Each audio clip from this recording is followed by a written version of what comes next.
Welcome, welcome, welcome to this exploration of the Aquarius full moon. And we're going to be talking a lot about freedom from the known, Aquarius being about going into expanded states of consciousness. That a lot of times the things we think we know aren't necessarily later on there's discoveries that show, oh, maybe that wasn't true. We were talking about this earlier and saying, there's discoveries in medicine and there's discoveries in archaeology and there's discoveries in the cosmos that are like, oh, we thought this was the way it happened or was, or the truth of it was, and now maybe not. So, anything you want to add to that, Eric? No, that's you're right on. There's a lot of discoveries happening all over the place, and really, I follow a couple of science channels to keep up with any kind of breakthroughs, particularly in space science and stuff. But they keep discovering things that just kind of blow their minds and help to rewrite what they think they know. Even as regards to the age of the universe, and there's this thing called a cosmology crisis because there's the sense of like we really don't know how old the universe truly is, um, because of certain measurements and things that are being picked up that are not fully understood yet. So we are careening toward more unknown territory here, and this full moon is definitely playing a role in that. Yeah, beautiful. Love that.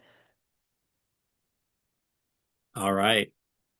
So here's just a perspective of the known knowns and unknowns that is worth just tuning into because it kind of sets the stage for what we're going to be exploring.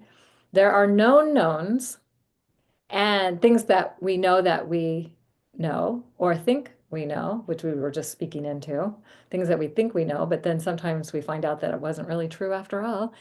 And there are known unknowns, things we know we don't know. And there are unknown unknowns, things we do not know that we do not know. So this is like how we expand that Aquarius aspect, that Aquarian perspective. It's like, oh, there's things that we don't know that we don't know. Now, known knowns are often limiting. Known unknowns are often scary. Freedom occurs when fear of the known and the unknown is accepted and released. So this is something we can energize as we're going into this full moon. Yeah, absolutely. In fact, if we think of most of human history, and there's a lot of times where because something is unknown, that it creates a lot of fear, and it creates also a response to that fear, which can be violent, or violent to the person, running away, violent from themselves, but also with other communities. Violent. Oh, they're different. They're unknown. I can't swallow that world anymore. So I gotta destroy it. I gotta smother it in order for me to feel like I'm okay. And so that's the thing here is there's the true freedom comes as Kaylin wrote here. The freedom does come when fear of the known and unknown is accepted and released. So we don't have to let it own us. Um, and in fact, in Sagittarius, and you, Kaylin, have some Sagittarius, it's that unknown that generates and inspires curiosity and a desire for meaning around that, desire for some truth. So that desire to just step into the unknown because there's something beckoning, if you will. And something pretty magical and amazing might be possible when we're willing Yes. into the unknown and let go of everything it is that we know that limits us and keeps us in a certain place or a certain mindset or a certain condition, whatever that might be. So I love that. So good. And in the Aquarius, it's that sense of like experimenting with the unknown, a sense of like doing things that are not in the rule books, that are kind of in that unknown territory. So, um, yeah, I mean, we can go on and on about that, but Yeah. this, it's, it's, It's so good. it's, So good. yeah, I think Very people get Aquarian the, because Aquarius does want to be on the leading edge of new ideas, new ways of seeing things, experimenting with things in new ways. And that's where growth and evolution happens. So hence the next slide. Oh, Yes. yeah. Here we go. Oh, thanks. So, August 9th is the Aquarius full moon. And as we've been talking about, Aquarius is a revolutionary change agent for evolutionary purposes. Sometimes the revolution might not seem like it's for evolutionary purposes, but when it's healthy, that's what Aquarius is all about. It's all about the evolution. Revolution for evolution, we could say, is another way of saying that. So it's about being free to be who we are as we are doing that, that helps uplift all life. So that is the essence of what Aquarius is about. Now, there's of course the shadow side, and may not look that way always, but that's the intent. And freedom. This is Nhat Hanh. He says freedom is the basis of all happiness. Without freedom, there is no happiness.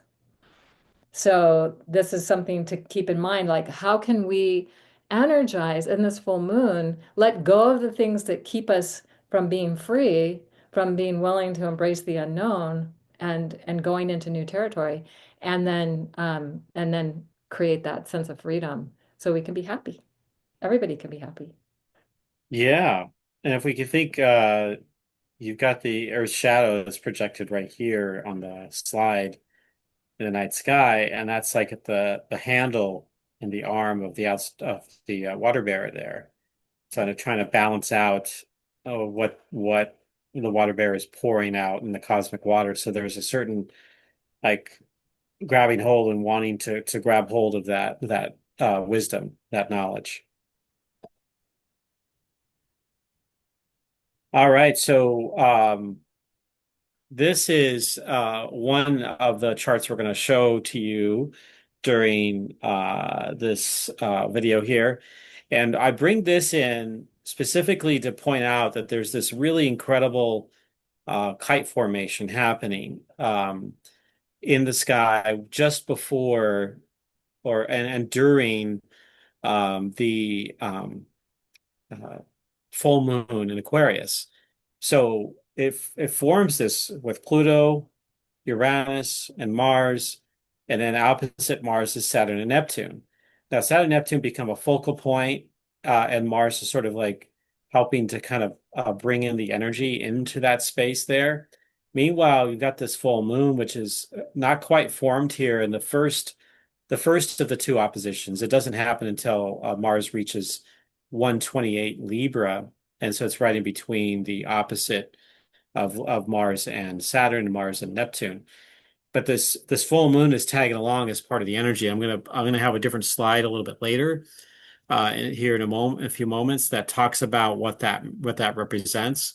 But I feel like Saturn, Neptune, and Mars are strongly in uh, the picture of this particular full moon. Like they're being activated by this in an unusual way. It may not be like exact conjunct or a hard square or something like that, but there is something there, and it just happens to be taking place now. I think there's a role that it plays. And yes, there on one level could create some additional tension, some challenge, but at the same time, that especially with the Saturn Neptune still in the conjunction period that we're in, could help us go beyond, and this is where Neptune can be helpful, going beyond the known and releasing and dissolving what once we thought we had a hold of that no longer really serves us. And then Saturn's role is on an ideal level is to help bring our vision of what we potentially want into reality. So there is some of that. And the fact that Mars is in the sign of Libra may give it some ability to connect and have relations and connections with others instead of like sort of the hard aspect of just the combativeness of things instead of or more of this flowing energy, especially with the kite formation with Pluto and Uranus in the picture here. I think really strongly represented. That's So I good. love that this full moon is really sitting here, and I've got a difference of 30 minutes or half a degree. That's the difference between the Saturn and Neptune. That's what that represents. I probably should have put it in a different place on the slide, but I wanted to explain that so you all know about that. Also, I'm just loving that we have a grand fire, a grand air. I have a grand fire trine, a grand air trine. A grand air trine, yes. In the full moon of air. And so it's really putting a spotlight on the air element and the mysteries of the mind and of consciousness and how are we changing our minds? How are we expanding our consciousness as well? So, and then with Saturn and Neptune sort of anchoring that with in that kite formation, it's profound. It just feels like because the moon will have been with Pluto as part of that grand trine hours before. So then it takes that energy and moves into that full moon. And so, wow.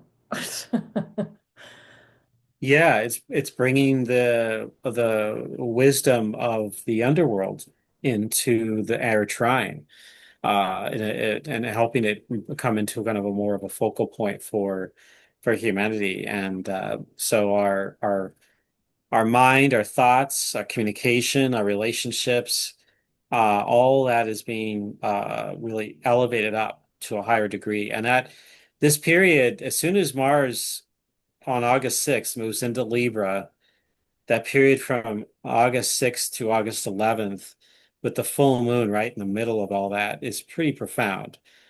So it's not to be taken lightly, but it's also maybe something that you want to ceremonialize. Like if any of these aspects, particularly the full moon, happens to be activating part of your own chart, Leo and Aquarius, or even the other air signs, or the uh, service to the culture, um, signs, Cancer, Aries, Libra, and Aries. Sorry, Cancer and Capricorn. Sorry, all of that. Any of those are being activated, then this is something that is going to be really having a impact in your life. So definitely pay attention to that. I've got another slide about the relationship between Mars, the Sun, and the full moon, and Saturn, Neptune as well. It's kind of the layers underneath some of the major constructs, so the aspects here. So yeah, I've got this is just more of information that I'll read some of this here. But this is just for a reference. So the oppositions may trigger counterpoint to what Mars and Libra symbolizes. They may bring about greater pressure and feelings about the polarity that includes resistance to abide by the rules. This has to do with the Saturn part of it, and the stress point to cooperate and follow them, particularly in the Mars-Saturn opposition. But at the same time, there's a piece of this I share in my Saturn-Neptune video, and others have shared too, about fighting for one's truth and justice in their own voice, being able to speak their truth and justice, and not just lay down, but to actually stand up to that space. And so Mars may provide some additional energy around that. Um, so Mars, but the Neptune part also plays a role in potentially dissolving relationships that might not be healthy, and it may shift our perspective about them as well, along with any issues that Saturn brings about as well. And Mars will be within 5 degrees of the oppositions between August 1st and 17th. I like to use the 5 degree orb on Mars in aspects. It doesn't mean that it's all going to be the same exact feeling throughout the whole thing, but that full moon sits right at the center of all that, and it's just continuing to remind me that how important this full moon is for humanity, and particularly one of the very significant highlights for the month of August. Beautiful. All right, so and then this other layer here. Now, normally I don't talk about the what some call the minor aspects or the subtle aspects, but I thought because it formed this interesting rectangular formation in the middle of a Mars opposition to Saturn and Neptune during this full moon. There's the shorter aspects are semi-square, so they're halfway between a square and a conjunction. Um, and then the sesquiquadrate, which is essentially the 3 of 8. So the square would be 4 of 8. Um, and that's the next. I'm sorry, two of eight. The square would be two of eight. The semi-square, one of eight. Square, two of eight.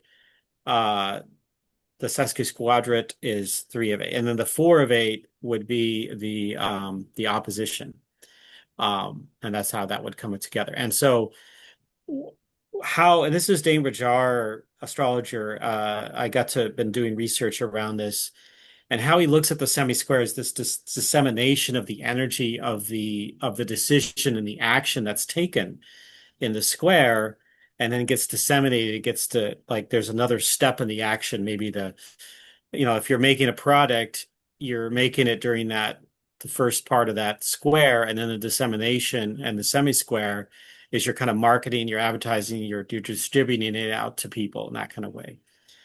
And the sesquiquadrate can have an ability to bring people together, which aren't typically, strongly that connected with each other, and depending on the signs, that is, so it can have that ultimate evolution. So it's motivating us to cooperate. So the what Dane Bajar stresses is that if you're not including other people, and if you're just trying to do it all on your own, that's where you can have breakdowns. Again, this is not like a something that overwrites the squares and the oppositions and the trines or anything. No, it's a subtle energy that's important, but it's kind of, you have to really tune into it in order to feel it. And so It go feels ahead. significant that Mars and Libra is part of this whole thing too, bringing people together. So Yes. if you think about the Libra mysteries, it's like, and not doing it on your, you can accomplish far more together than you can on your own. So I love this. I love that also that that these angles are describing the sesquiquadrate is describing bringing people together. Yeah. Yeah. He goes into a lot of complex stuff in there, and then I just try to filter it down to what I got from it. Like, the most healthiest expression of that sesquiquadrate is to bring people together. There's a lot more, obviously, that goes into that, and I don't want to, for those that are not in that uh, fully understanding of astrology, you could skip over this part if you want, but it's that if you wanted to kind of look at it as a degrees, a square is a 90-degree angle or aspect, opposition is 180 degrees. A semi-square is between the conjunction of 0 degrees and 90 degrees, so 45. And then you add 45 times 3, you get 135 degrees, and that's the sesquiquadrate. And then you multiply that, a semi-square, by 4, and you get 180 degrees. You get the opposition. So these fall right in between that conjunction opposition point there. I love this. Also, it's the sacred geometry. And again, the squares, Yeah. oppositions, and conjunctions are the really active, inspiring things and whatever. But when we can look at these other subtler energies that are also going on, I think you've described it very well, that we don't have to fully understand it, but to get the essence of it, like there's something going on underneath all of this as well. And so it's time to tune in and pay attention uh, to the fact that there may be things that we're, in the unknown or in the unseen, what we're not necessarily seeing or knowing, that this is underneath all of that. I just think it's great. Thank you. Yeah. And you could see the two oppositions form an X too, Yeah, kind of that pattern, which yeah. is really cool. I think that there's something special about that. And This marks the spot. you know, right. And we'll see when we get to this part of August, for everyone, we'll see how humanity responds to this. I think it's going to be intriguing. I agree. All right, let's talk about the stars, Kaylin. Okay, so the moon is at almost 17 degrees Aquarius, and it's in the tail of the goatfish. And there's a couple of stars that are connected, within 3 degrees, pretty much on either side of that. Dorsum on the back of the goat, Castra, also in that area of the sky. We're not going to go into to great detail about that because I'm actually more lit up about the fact that Pluto at 2 degrees Aquarius is with Altair at 2 degrees Aquarius, has been most of this year, continues to be for most of the rest of this year. And it's something that can only happen every 248 some years that Pluto will come back to this part of the sky. And if we think about Altair as the eye of the eagle, and it's in the Navigator's Triangle, also known as the Summer Triangle. And then Eric and I did a course on the stargates or triangles of our destiny, or I can't remember exactly the name of it.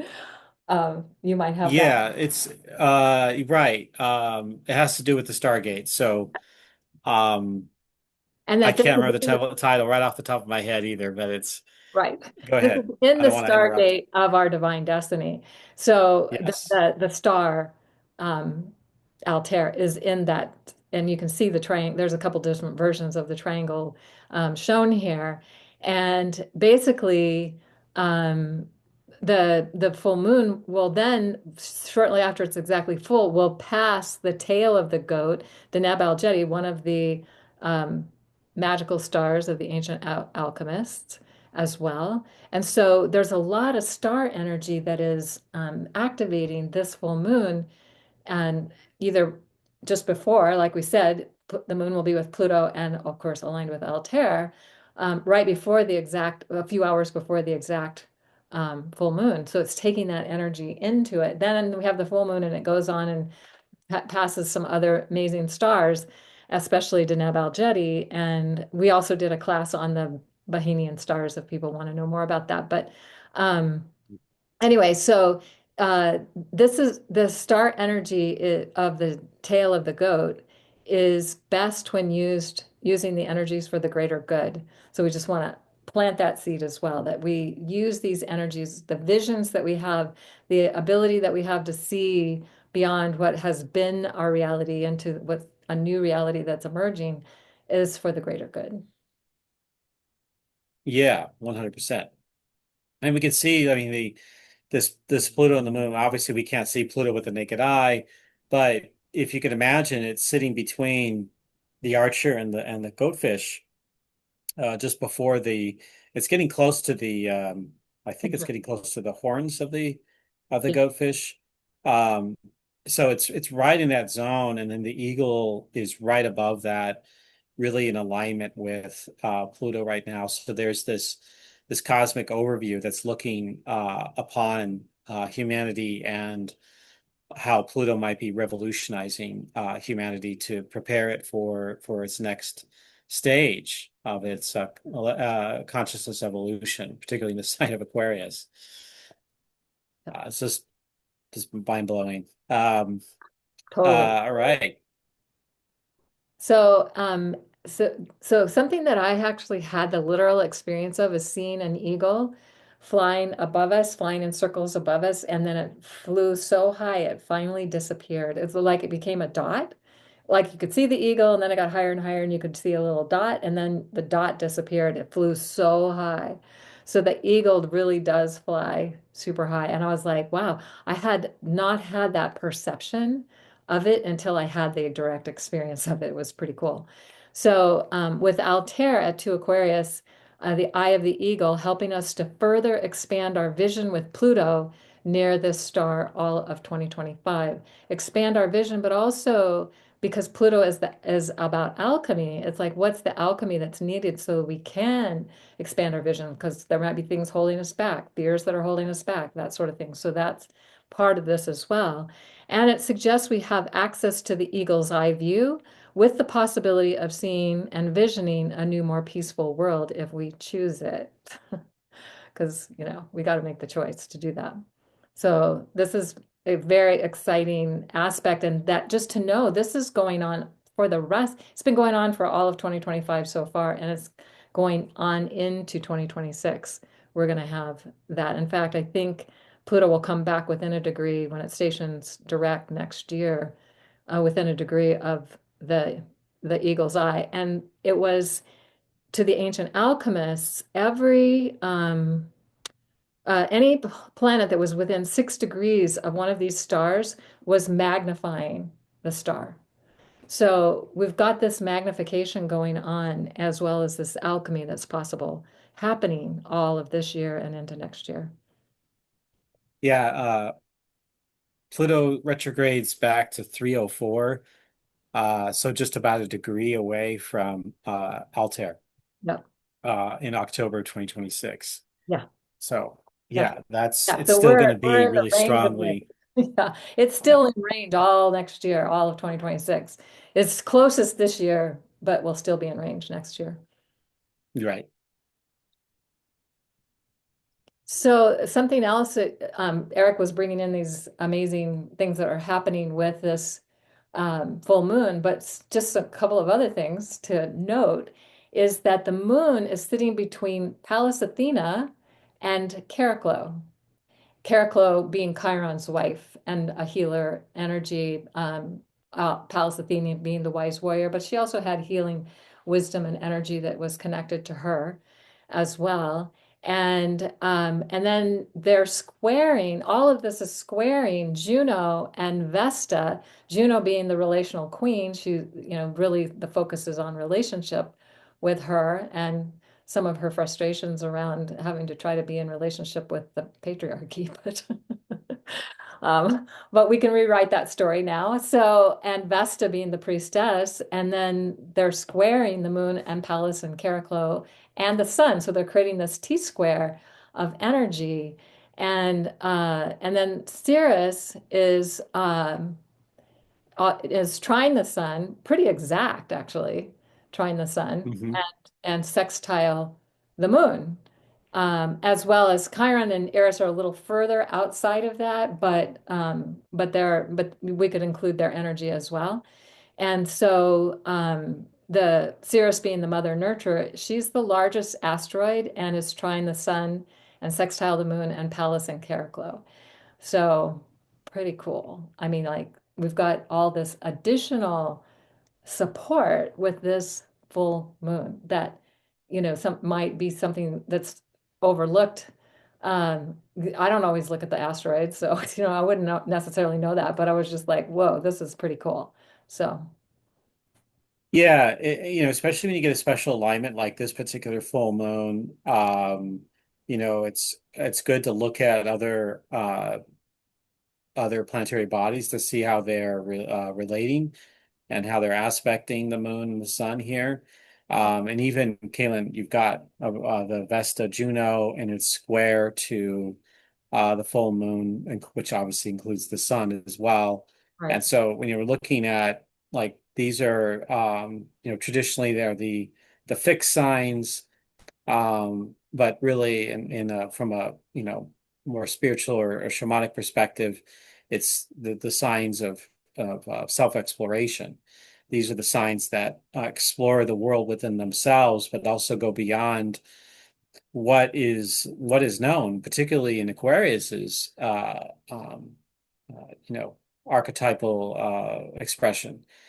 Now, the fact that Juno and Vesta are in Scorpio here brings in additional passions and will and this greater sense of trying to create something, trying to manifest something out there, particularly in relationships that we have with others, and to make them sacred. That's where the Vesta part comes in. And so, really, particularly if we look at just Leo and Scorpio, they're really, really strong, what I like to call a creatrix type energy. They're not the only ones that possess that, but they're the ones that I feel like have the strongest amount. Um, and so this is an opportunity that with this alignment here, that there could be a some kind of a manifestation that occurs, especially if you include like all those other alignments that we were talking about, like Mars opposite Saturn and Neptune, in that zone. There's a lot happening. Even Mercury is about to station direct opposite Pluto, within about 2 degrees away from exact opposition. So there's something really wild about this and like magical mathematically and metaphysically that we're tuning into here. Not a couple of other things about that. August 9th, it's 2 days after the exact cross quarter. Uh, and- Yes. yeah. And then of course a couple of days before Mercury stations direct and Venus, Jupiter, and Sirius come into an alignment within a half a degree. The only time in about 200 years that I know of, I only researched it that far, but um, it's In a spectacular. square. No, the Jupiter Venus conjunction above Sirius. So they're above Sirius, but they're in a zodiacal alignment Oh, with. Sirius the star. I thought you said Yeah. Ceres. Oh no, no, no, no, Uh, no. I could see, thank you. and they are square Sirius, Sirius absolutely. too. Yeah. Yes. And But opposite Vega. yeah, yeah, right. It's just so Yeah. spectacular. Uh, so this is something that, again, Sirius being one of the magical stars of the ancient alchemists, and something that we take a deep dive into when we explore. We that in the course that Eric and I created on the Bohemian stars, but and also the stellar gateways.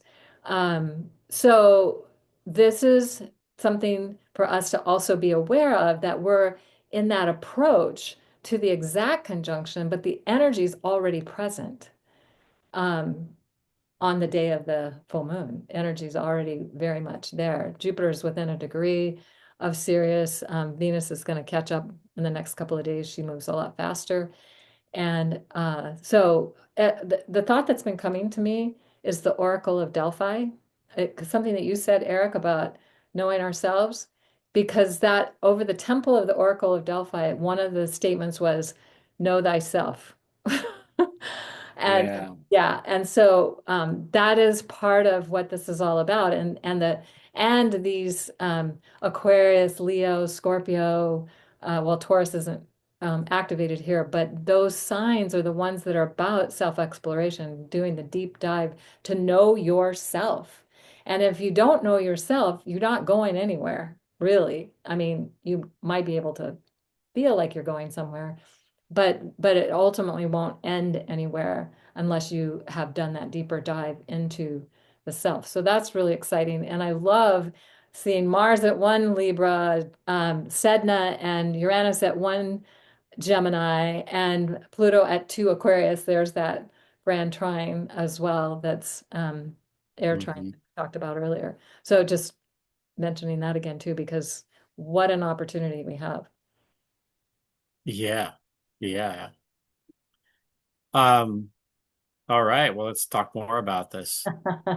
So, so that both Chariclo and Pallas Athena are retrograde, and they will come back together for the third time on December 18th at 19 Aquarius, very close to the 17-degree Aquarius full moon.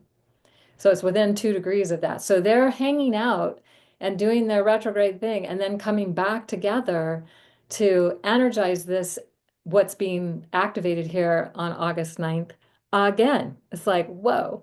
So Chariclo is the largest member of the Centaur class of asteroids, orbiting between Saturn and Uranus, taking about 62 years to make one orbit.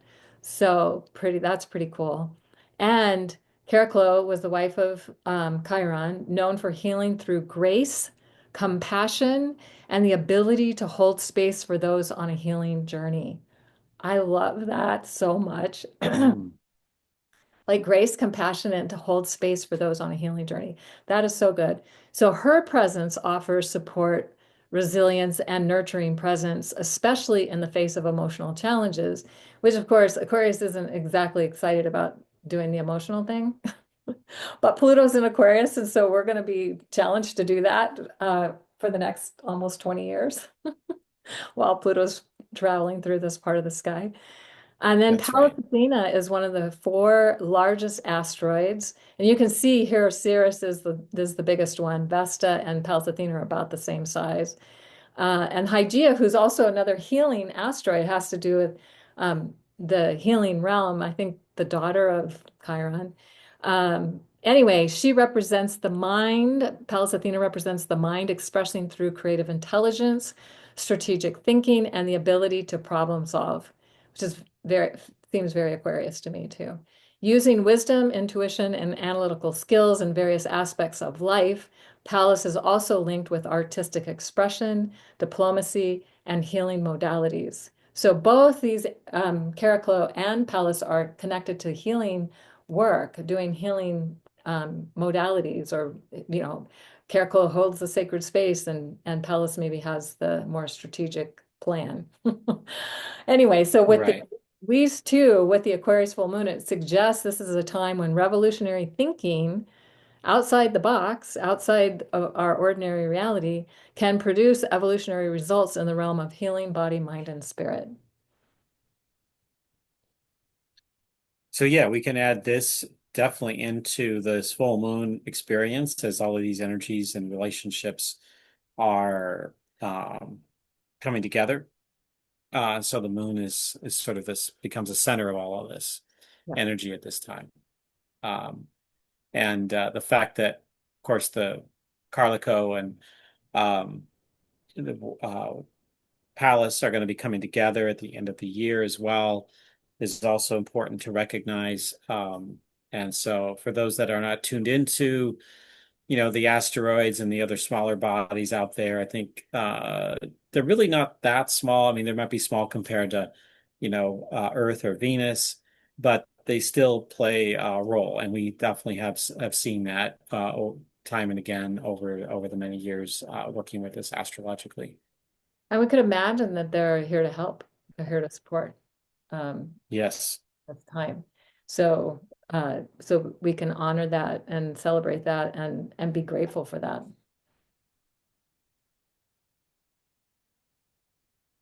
All right, so now we're going to look a little bit more at the embracing the unknown as the essence of true freedom. And that this is, I think this full moon is a reminder for us to do that. I think we could be reminded anytime, but definitely this is a great time to be reminded of that. And Krishnamurti wrote a book called Freedom from the Known. And he says that our personal and collective conditioning, going beyond the beliefs and thoughts of our past experiences, is how we need to break free from all of that, because otherwise we're stuck in that. And so this Aquarius full moon is an opportunity to break free from that previous conditioning, whether it's cultural, personal, collective, however that might be happening. And releasing the past helps us engage a more direct and authentic experience in the present moment. And you might remember that was one of the things, was releasing the fear of the known, of the unknown at the very beginning, the quote that we did at the very beginning. So releasing that is helpful, releasing the past. And then Krishnamurti suggests there is a power in detached, unbiased observation. Can we observe from a detached place where we're not invested in an outcome? Or it's not, it's like if we think it should look a certain way, is that what it's going to look like? And or can we let go of that and see what's really there? Uh, so detached observation is only possible when the mind is free from the known and any possible judgments that go with what is known, because we often have judgments about what we think we know. So can we let that go? Can we release that? When we observe with a mind burdened by past knowledge or expectations, we are not truly seeing what is. We're seeing what we think it should be. It's usually what we're seeing. So instead, we're projecting our preconceived ideas onto the present moment. And so, how do we get to a place where we're free from that? And he also said there's no path to reality. Reality is not to be found through any path, it is to be found through the uncharted sea of self knowledge. The immeasurable is not to be measured by the path of the known. And so if Mm. we think about the Oracle of Delphi, know thyself, this is like saying the same thing. Know thyself, that your true Yes. self, your real self, your divine self. I don't know, some aspect. Because a lot of times the self that we think we know isn't maybe really what's true. And we can put on a mask that masks our ourselves, even to ourselves, not really knowing because we're wearing this mask all the time. And so is that really our truth? Is that really us? Or is it just you know, a mask that makes other people comfortable, and but is not really who we really are? And so that's something we can also look at. And during this full moon period, um, is and especially with Pluto in Aquarius, is facing that fear of like looking at ourselves in the mirror and recognizing who we are. Well, yeah, facing our fears that maybe even, like we think we know, or we like, oh, um, it's all my fault. Everything's my fault. There can be that belief, and then realizing, oh, wait a second, maybe that's not true, and having a different perspective of ourselves as a result of recognizing that that's not necessarily true. So that's just one example. Yeah. Yeah. So there is no path to truth. So just like he said, there is no path to reality, there is no path to truth. Truth is experienced when there is no path. Interesting to think about. And he says freedom and truth are not something to be reached through a specific method or system, but rather something that arises when the mind is free from the known, when the mind is capable of direct perception. So when we're free from the known, then we're capable of direct perception that isn't clouded by the things that we think we know. When we free ourselves from the known, we can live more fully in the present, experiencing life without the interference of past regrets or future anxieties. That's really good. So the state of presence allows for a deeper understanding of ourselves and the world around us. That's the whole point of this. And so he also talks about this as a state of innocence where the mind is fresh, young, and open to new possibilities. And that's what this full moon is all about, being open to new possibilities. So it's not a passive state, but an active and alert state of awareness, free from the limits of what we think we know, and being open to experiencing what is beyond our known reality. Yeah, this is really apropos for what we're all talking about here. And I love the graphic, the stairway to the cosmos there, and with the full moon in the background there.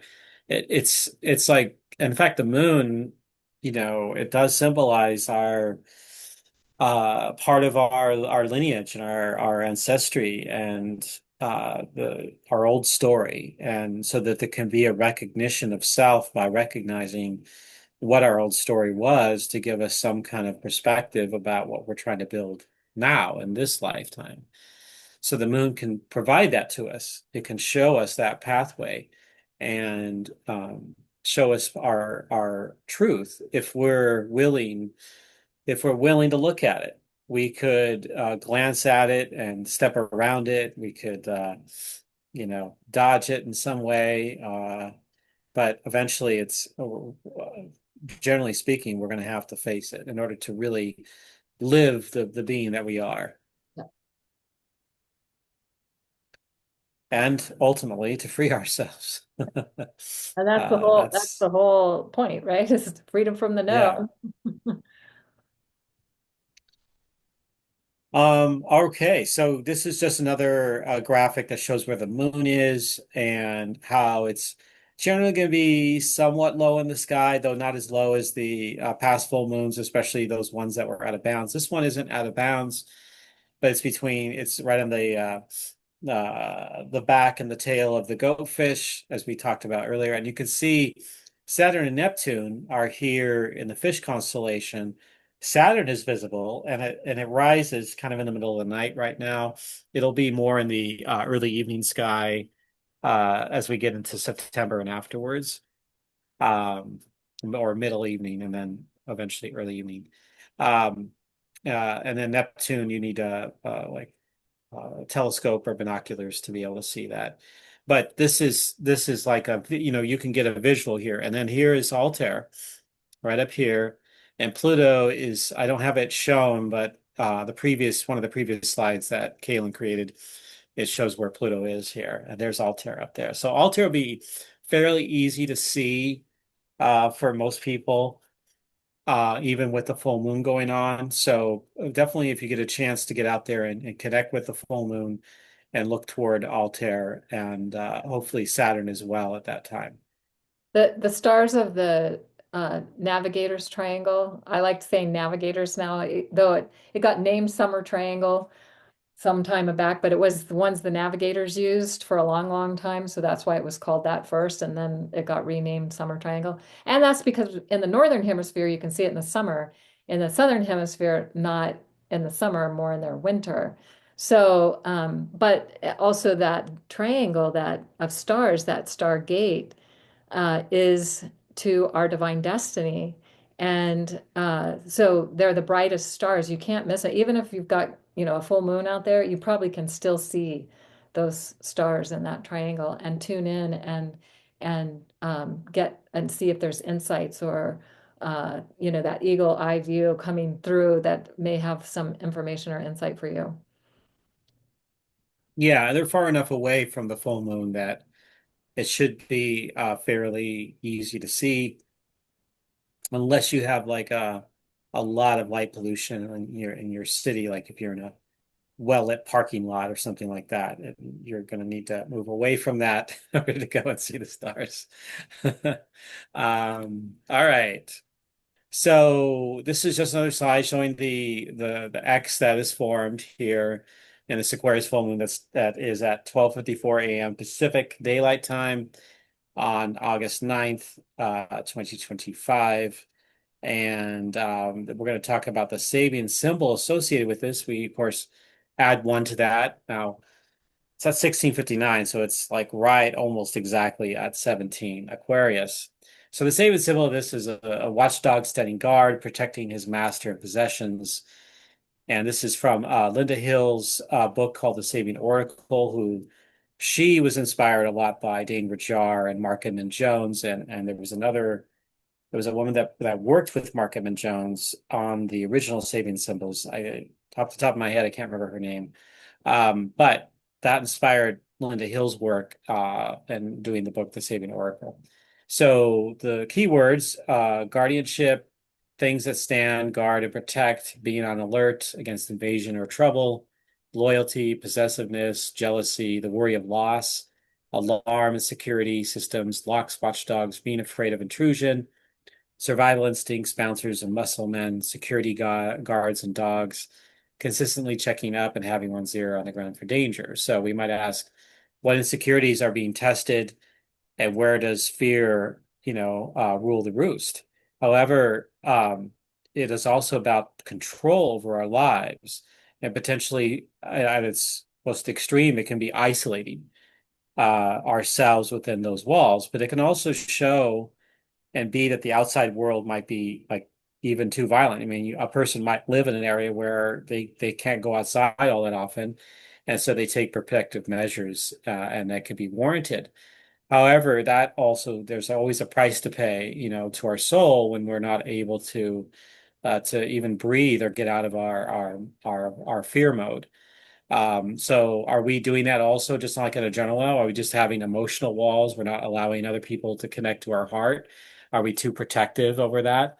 And, Aquarius can sometimes be very detached from its heart. It can be more focused on the intellect and more focused on consciousness, on that sort of that universal energy rather than the feeling function. So that's something to think about when we're connected into that. What areas of life are we protecting? Do we have our heart locked away, or do we have a thousand security systems in our home, in our place, so that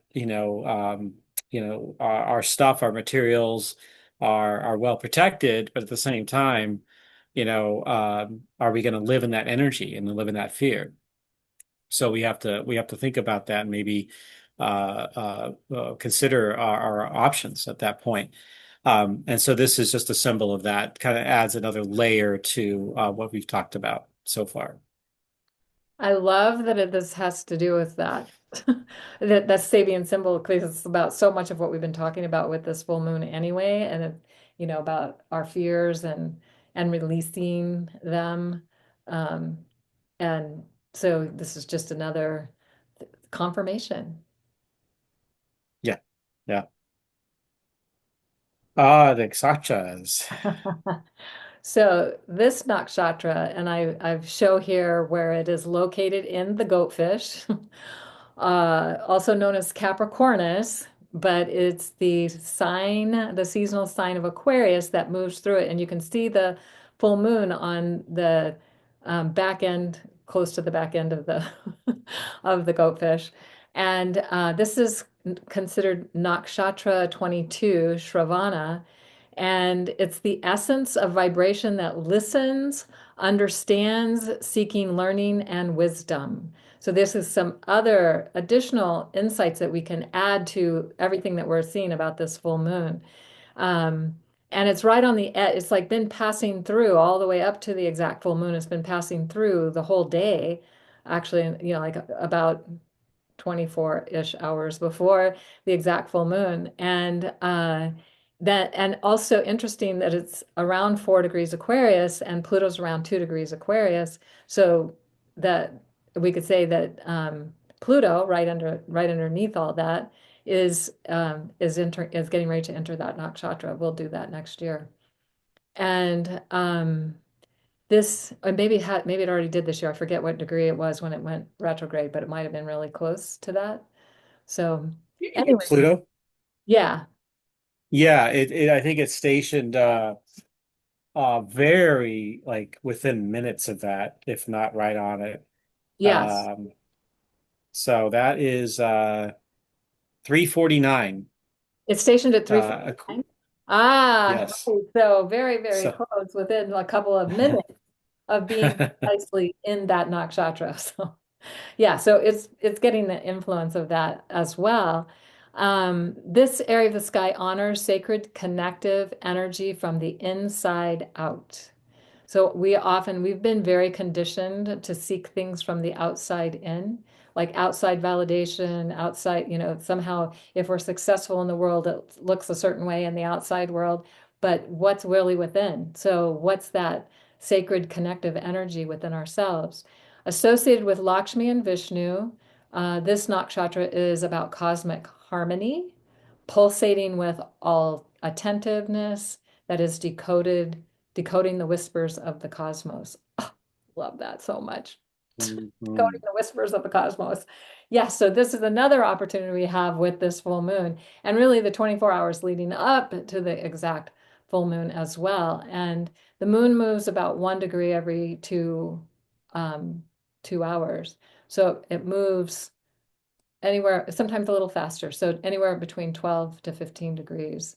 12, yeah, Per a day. day. Sometimes it's moving a little faster, so it's moving a little faster than 12 degrees a day. But anyway, Shravana means hearing and is ruled by the moon. It so there's this nakshatra is ruled by the moon. How cool is that? It relates to listening to others and one's inner voice and the whispers of the cosmos, symbolized by a full moon and supported by a crescent moon. So the symbol up in the corner has a circle and then it has like a crescent underneath it up in yeah, right there. And then the three smaller circles connected by lines to the larger one evoke the connection between speakers and listeners. Are we listening? Do we have a message, but also are we listening to the messages that are coming in for us? So that's why the symbols are ear, monkey, Saraswati, Vishnu, star of learning and listening, including inner listening and wisdom that transcends the material world, which is basically everything we've been talking about and letting go of what it is we think we know. So I love how this nakshatra really supports everything we've already said, and it just kind of amplifies and highlights all of that. It's interesting that the art of the goatfish here does show like the ear right on the boundary in the beginning of this nakshatra. So Yeah, I find that fascinating. that's And the fact that this is generally the head and the horns anyway. I right. mean, these Algeti up here, Dav, all of that is the head and the horns. And so the ear would naturally be in this zone anyway. So artistic rendition, but at the same time, it's really, I think, very resonant with the symbolism here of this nakshatra. Beautiful. All right, so So we're going to wrap this up with a quote from guess who? Krishnamurti. But it feels like it really sums it all up with the full moon. Well, it's not opposite Pluto, but it is kind of opposite Pluto. It's opposite Pluto earlier than the exact full moon. But because of that, it's like taking this deep. So to learn to discover something fundamental, you must have the capacity to go deeply. And I think that is something that we've been talking about. So Mhm. hopefully this has been helpful, inspiring, gives you a sense of how to work with the full moon. Anything you want to say to wrap this up, Eric? No, well, just in a sense of this is part of like what astrology is, and that we can access it at any time in our lives by just connecting with the earth and the sky. And in this case, a full moon, which is the easiest thing in the sky to see after the sun, that we can connect with, we can resonate with. It's you don't have to have all the knowledge of the stars to know where the moon might be, or all of that. So you can connect with it and then know some of the primary symbols, particularly in this case, freedom from the known, and how you can work with that on your own as well. Know thyself, and facing fears, connecting beyond where you are into the unknown, and being able to step into that space. Because in order for us humanity to grow, we need to connect with that unknown, or else we grow stagnant and collapse and implode, collapse in ourselves. And so Pluto, been combined with this full moon and these other alignments and symbols that we've talked about, really do a great job of helping us do that. So you don't necessarily need to know all the specific degrees and locations of every little thing, and to memorize the patterns, just some of the major points that Kaylin and I have talked about in order to connect with this yourself. Yeah, because we want to be free from the known. Exactly. So the Stepping out, details, it's not, I love the details. I have Mercury in Aquarius. I kind of do love the details, but I also do too. yeah. But also allowing ourselves to move beyond all of that, and hopefully what we've shared with you inspires you to get your own insights and connection. That's the whole point. So hope you all have a great, amazing, magical Aquarius full moon.